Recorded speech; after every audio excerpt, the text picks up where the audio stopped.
Hello and welcome to Cryptoflifetales, Missing Persons. Today we are talking about Nathaniel Holmes.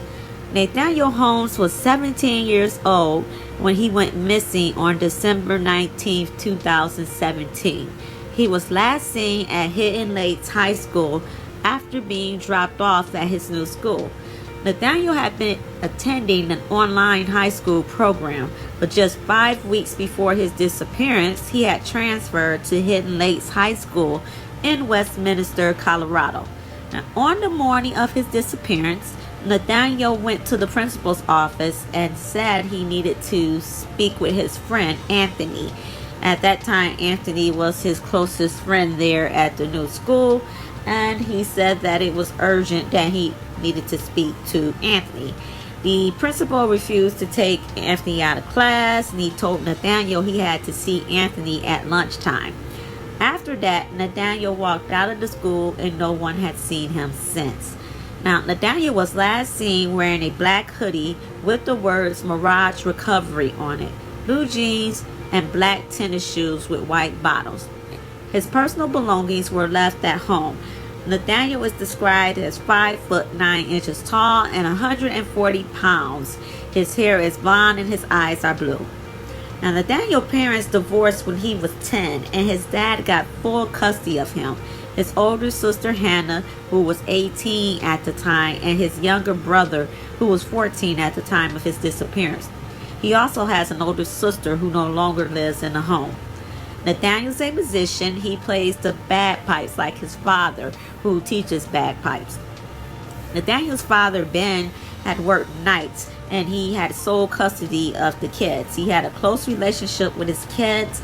No one in the family had any idea of any problems Nathaniel had or any inclines that he wanted to run away. He didn't show any signs of it, his family says.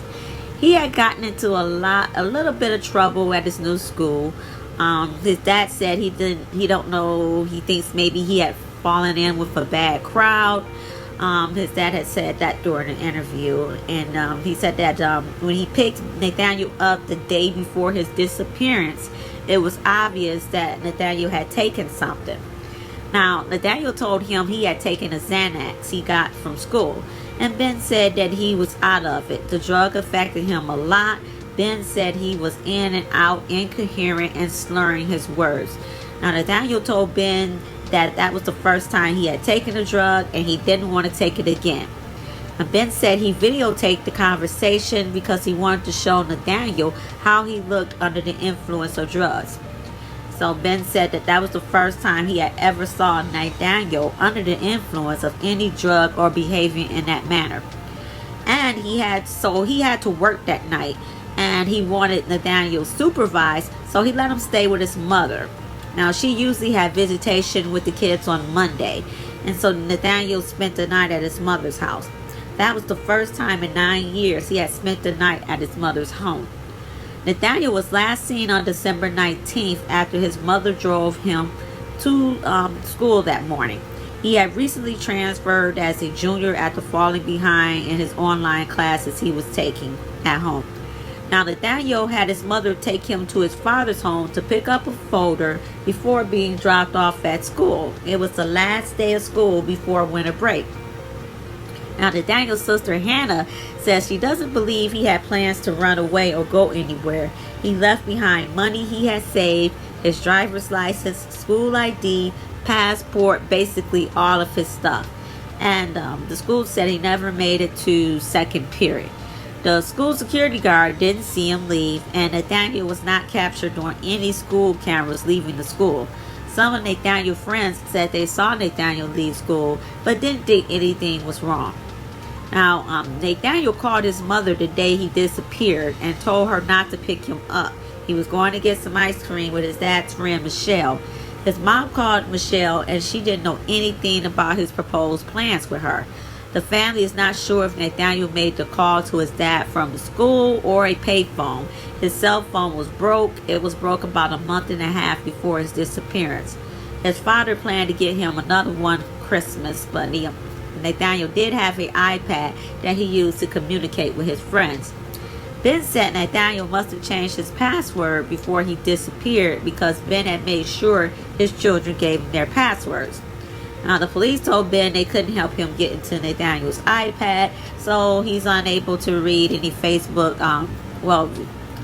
inbox messages or any kind of emails that Nathaniel may have sent out or messages. Nathaniel had a car but had gotten into an accident, and Ben took his car away. So Ben wanted him to get his grades up before getting the car back. Now, Ben said also that Nathaniel didn't show any kind of animosity because of his car being taken or anything like that. The school didn't contact Ben or Nathaniel's mother about Nathaniel not showing up for classes that day, although it's the school's policy to call when a student misses school. Now, Ben asked Nathaniel's friend Anthony if he knew anything, and Anthony said he doesn't know anything. Anthony has written notes to Nathaniel on Facebook, but Ben says none of Nathaniel's friends know anything. And so Ben has actively been passing out flyers, searching around the city, surrounding areas for Nathaniel. They were said that there was supposed to be some kind of sightings for Nathaniel in the Old Town area of their city where a lot of the homeless kids hang out and stuff, but there hasn't been anything substantial or concrete. Now, the Westminster police investigator Sherry Spotsky says that they believe Nathaniel is a runaway, noting that there's nothing shown or indicated that he was taken or kidnapped. There is currently a $10,000 reward being offered if you know any information about Nathaniel's disappearance. Now, as far as theories go, theory number one would be that Nathaniel ran away. Although his family says that that is not the case. He didn't indicate anything like he wanted to run away. His friends hasn't said anything about him stating that he wanted to run away.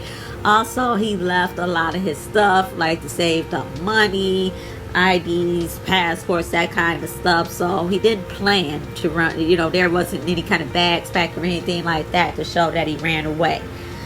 Theory two would be maybe he skipped school and decided to, wherever he got the Xanax from, or maybe decided to hang out with this bad crowd he was hanging out with, and some foul play happened or something bad happened.